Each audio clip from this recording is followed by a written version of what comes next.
We move to questioner who's at microphone 3. Chairman, I have a question from Mr. Krepp, a shareholder from Melbourne. Good morning, Mr. Gonski. As a shareholder, obviously I'm looking forward to the future. I'm absolutely shocked at the amount of remediation that the bank has to pay victims. Obviously, ANZ staff have been paid to make these errors and now we have to pay them to undo these errors. However, my question to you is, in the interest of shareholders, how many class actions have been filed against the bank? And do we have provisions in the bank financial statements and annual report for this year? That's part A. Part B.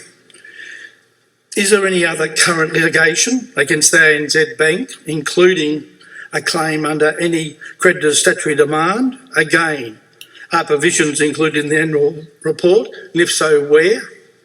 And thirdly, if so, have you advised in the annual report that if the ANZ is unsuccessful in litigation to set aside any creditor's statutory demands, then the bank could be deemed insolvent?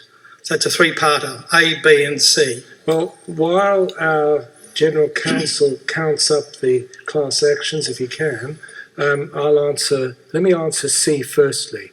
As the CEO, and indeed I in my report, made it quite clear, our balance sheet's in great situation. Certainly no director sitting here is under any view that this bank is headed for insolvency, or indeed that there is a current case ahead of us that we know of that would lead to that. So you should relax on number C. As to B, you probably know the way provisions work. It is our job as directors to make the appropriate provisions based upon what we know to be the situation. And that is what we do, and we stand by that. We sign these statements. And as far as I know, based on the information we have, the provisions are sufficient. Is there any comment? In terms of the number of class actions in Australia? Part B, I also asked if there was any current litigation against ANZ, including claims under any creditor's statutory demand. There's always going to be, there is a range of litigation at on any given day on a range of issues. As the Chairman mentioned, though, the bank's very well aware of its obligations in terms of making sufficient provisions and having those detailed in the balance sheet and the annual report. In terms of class actions in Australia, there's one.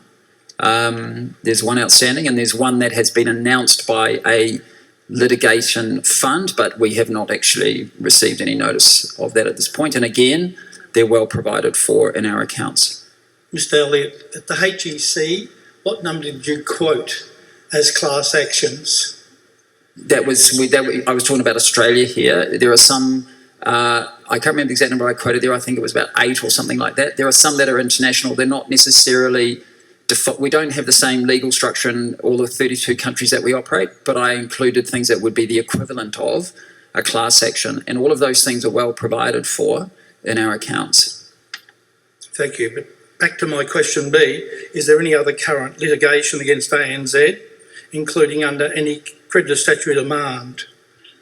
As I mentioned, there will be a range. I think we've covered that, Mr. Krepp. I mean, if you have a specific, our General Counsel will be here, very happy to talk to you. But what we have underlined, which is really important for shareholders, as directors, CEO, we've signed the accounts. We believe that they cover the provisions as we know them at the time of signing, and indeed, I'd say today. We have 2 class actions. We've answered that question in Australia. I think we might move on. Unless you have another question, I think we'll move on. Thank you very much, Mr.